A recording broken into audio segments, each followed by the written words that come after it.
Bonjour à tous et bienvenue dans cette pensée d'Aline. Cette semaine, je vous accueille dans un cadre un peu particulier puisque je suis en vacances ce week-end et je partage avec vous, comme d'habitude, mon ressenti sur mon étude des Écritures de Viens et suis-moi, particulièrement des chapitres d'Alma, les chapitres 53 à 63. Alors, il y a deux points en particulier qui m'ont touchée cette semaine.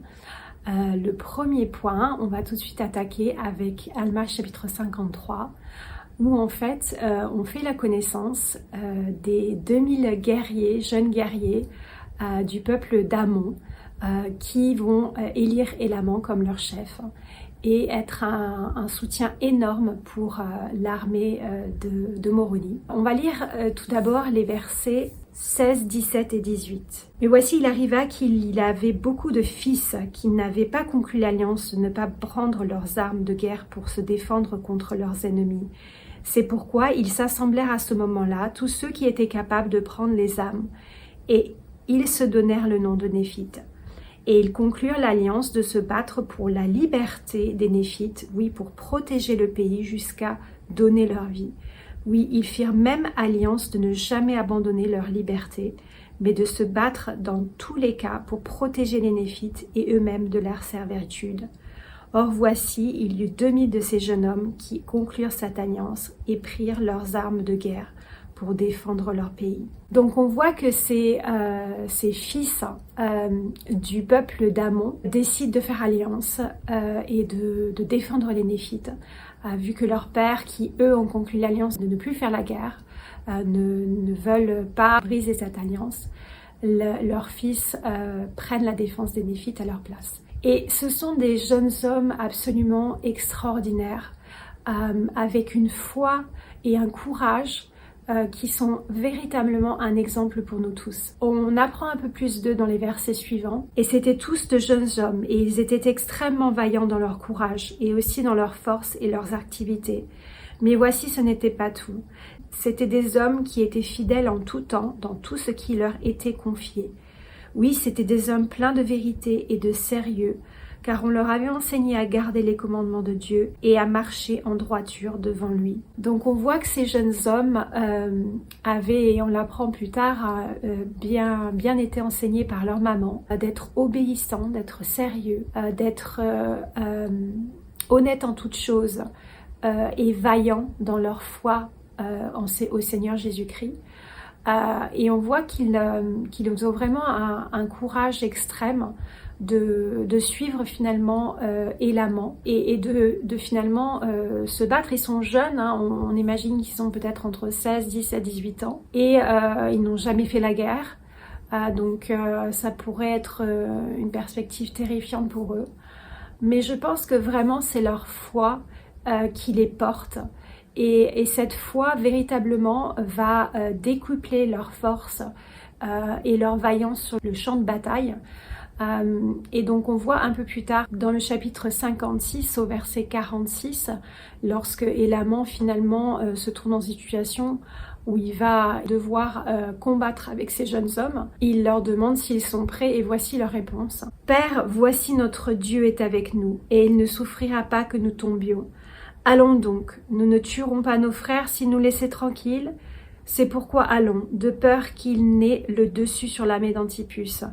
Or, ils n'avaient jamais combattu, néanmoins ils ne craignaient pas la mort, et ils pensaient plus à la liberté de leur père qu'à leur vie. Oui, ils avaient appris de leur mère que s'ils ne doutaient pas, Dieu les livrerait. Et ils me répétèrent les paroles de leur mère, disant « Nous ne doutons pas que nos mères le savaient. » Ce qui me touche beaucoup ici, c'est qu'en fait, parfois on peut se demander en tant que parents si notre éducation a un effet sur nos enfants. Et finalement, on peut parfois être découragé dans nos efforts pour leur enseigner les principes de l'évangile dans leur jeune âge. Mais ce qui est intéressant de voir ici, c'est que finalement, tout ce qui avait été enseigné à ces jeunes hommes par leur maman, et bien finalement a été intégré dans la fibre même de leur personnalité, dans leur cœur. Et là, ils sont vraiment prêts pour finalement accomplir la volonté de Dieu, parce que la volonté de Dieu, c'est que son peuple soit libre, c'est que son peuple puisse être libre d'exercer sa foi, puisse être en famille, dans un endroit où on peut vivre en sécurité. Et tous ces principes, ils les ont vraiment ancrés dans leur cœur. Et on voit que ces principes les portent, les animent et leur donnent, et leur foi en Christ aussi, hein, en sachant qu'ils ont fait cette alliance que j'ai mentionnée tout à l'heure. Ils savent que le Seigneur honore ses promesses quand on fait alliance avec lui. Et donc ils avaient confiance que le Seigneur les protégerait s'ils honoraient l'alliance qu'ils avaient faite de se battre pour protéger les Néphites et de se battre pour ces principes. Et on voit qu'ils sont effectivement du coup épargnés sur le champ de bataille, puisque un peu plus tard on lit « Voici, à ma grande joie, pas une seule âme d'entre eux n'était tombée, oui, et ils avaient combattu comme avec la force de Dieu. Oui, jamais on n'avait vu des hommes combattre avec une force aussi miraculeuse. Et ils étaient tombés sur les Lamanites avec une puissance tellement grande qui les avait terrifiés. C'est à cause de cela que les Lamanites se livrèrent comme prisonniers de guerre. » Vraiment, le Seigneur les bénit avec la force pour terrasser leurs ennemis. Et je pense à moi-même aussi. Donc on peut faire bien sûr ce parallèle pour ceux qui sont parents et finalement de savoir qu'un jour le fruit de ces efforts est là éventuellement. Mais même pour nous, en tant qu'individus, personnellement, la foi au Seigneur Jésus-Christ et d'honorer nos alliances et l'obéissance nous donne un pouvoir.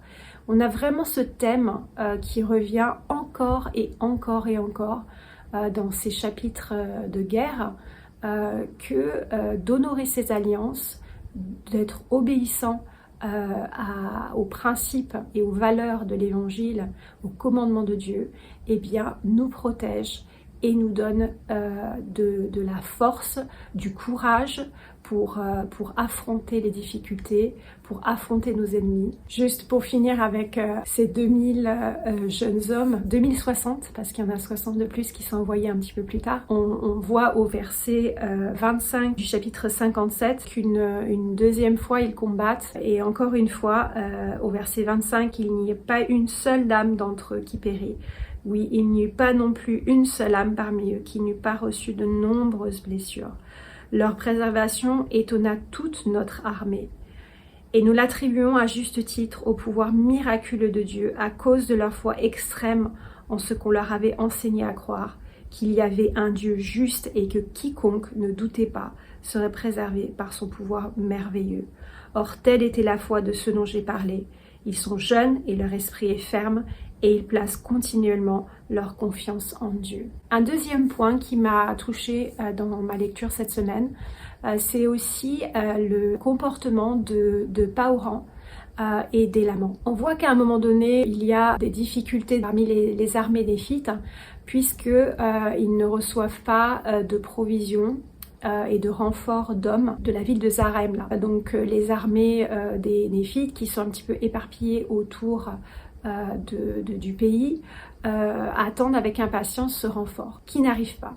Et on voit au chapitre 58 que Élaman et ses troupes dans cette situation un petit peu critique, moi j'admire beaucoup leur comportement. Ils auraient pu tomber dans le découragement, dans la critique, se plaindre, être vraiment dans un état d'esprit négatif parce qu'ils avaient vraiment des raisons de l'être. Mais on voit au verset 10 du chapitre 58, il est dit « C'est pourquoi nous déversâmes notre âme en prière à Dieu pour qu'il nous fortifiât et nous délivrât des mains de nos ennemis. Oui, et nous donna aussi de la force afin de pouvoir conserver nos villes et nos terres et nos possessions pour le soutien de notre peuple. Oui, et il arriva que le Seigneur notre Dieu nous donna l'assurance qu'il nous délivrerait. Oui, au point qu'il apaisa notre âme et nous accorda une grande foi et nous fit espérer obtenir notre délivrance en lui. Et nous prîmes courage avec les petites forces que nous avions reçues et prîmes la ferme détermination de vaincre nos ennemis et de conserver nos terres et nos possessions, et nos épouses, et nos enfants, et la cause de notre liberté.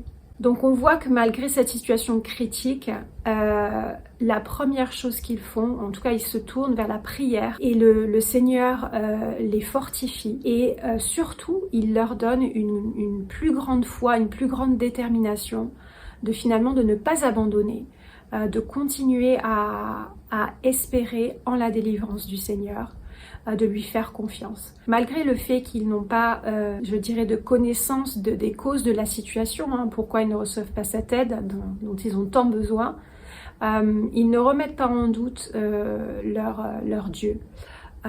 Et donc, ils reçoivent une force supplémentaire. Et au verset 33, toujours du même chapitre 58, il est dit « Mais voici, nous nous fions à notre Dieu, qui nous a donné la victoire sur ces terres, de sorte que nous avons pris ces villes et ces terres qui étaient les nôtres. Or, nous ne connaissons pas la cause pour laquelle le gouvernement ne nous accorde pas plus de force. Et les hommes qui sont venus à nous ne savent pas non plus pourquoi nous n'avons pas reçu davantage de force. » Même au verset 36, il commence à avoir des doutes sur ce qui s'est passé à Zarahemla. Ils disent « Nous craignons qu'il y ait une fraction dans le gouvernement, de sorte qu'on n'envoie pas davantage d'hommes à notre aide. » Mais au verset 37, il dit « Mais voici, cela n'a pas d'importance. Nous avons l'assurance que Dieu nous délivrera malgré la faiblesse de nos armées. Oui, et nous délivrera des mains de nos ennemis. » Pour moi, c'est vraiment une leçon d'humilité, de confiance au Seigneur. Parce que combien de fois dans ma vie je me suis trouvée dans des situations, je me demandais mais pourquoi la situation ne se débloquait pas? Pourquoi je devais me retrouver dans une situation difficile encore une fois? C'est dans ces situations-là qu'il faut penser à Élaman et son exemple, de ne pas sombrer dans le négatif, dans le découragement, mais vraiment faire confiance en Dieu, se dire que lui, il a toutes les réponses. En fait, c'est lui qui s'est débloqué la situation. Et donc, de lui faire confiance, de faire de notre mieux, de notre côté, pour honorer nos alliances, rester fidèles. Bien sûr, faire de notre mieux aussi pour améliorer la situation dans laquelle nous sommes, si nous le pouvons, pas avec nos propres moyens. Mais surtout ne pas tomber dans la frustration ou le questionnement ou le doute ou pire encore la rébellion contre notre Seigneur, mais vraiment essayer de lui faire confiance. Une autre réaction, c'est celle de Paoran que je trouve absolument admirable lorsque Moroni lui envoie son épître, où Moroni, on voit que c'est un personnage qui a tendance à se mettre en colère, à vraiment... C'est un personnage animé par ses émotions, très, très passionné, très juste, très droit, très fidèle, très obéissant. Mais on voit que c'est vraiment quelqu'un qui n'a pas la langue dans sa poche et qui exprime ouvertement ses émotions. Et quand Paoran reçoit cette épître de Moroni, qui est une épître un petit peu... quand même corsé de reproches, presque d'accusations, puisque pauvre Moroni s'imagine que Zarahemla et Paoran les ont abandonnés. Et donc Paoran a une réaction absolument extraordinaire, puisque il aurait pu s'offenser de l'épître de Moroni. Mais bien au contraire, ce qu'il dit est absolument épatant. Il dit « Et maintenant, dans ton épître, tu m'as censuré, mais cela n'a pas d'importance. Je ne suis pas fâchée, mais me réjouis de la grandeur de ton cœur. Moi, Paoran, je ne cherche pas le pouvoir, si ce n'est pour conserver le siège du jugement, afin de préserver les droits et la liberté de mon peuple. Mon âme demeure ferme dans cette liberté, dans laquelle Dieu nous a rendus libres. » Paoran ne s'offense pas. Voilà, c'est surtout ça. Il ne s'offense pas des reproches de Moroni. En fait, il voit derrière les reproches de Moroni un homme qui est juste, qui veut préserver son peuple, qui veut préserver la liberté. Il connaît les motivations justes de Moroni. Et c'est ça qui l'importe. Et c'est ça qu'il voit en premier. Et il se réjouit que Moroni, finalement, ait eu cette réaction, parce que c'était une réaction qui était animée par des principes et un désir juste. Et je pense que ça, c'est vraiment une leçon pour moi, quand on se trouve dans des situations où parfois on peut avoir des reproches qui nous sont faits, mais motivés peut-être par quelque chose, par une intention juste en fait, c'est ça.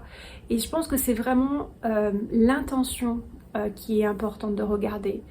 Et ce que j'aime beaucoup, c'est dans ces deux situations, que ce soit avec l'amant ou que ce soit avec parents, on a la même phrase qui revient qui dit « ça n'a pas d'importance ».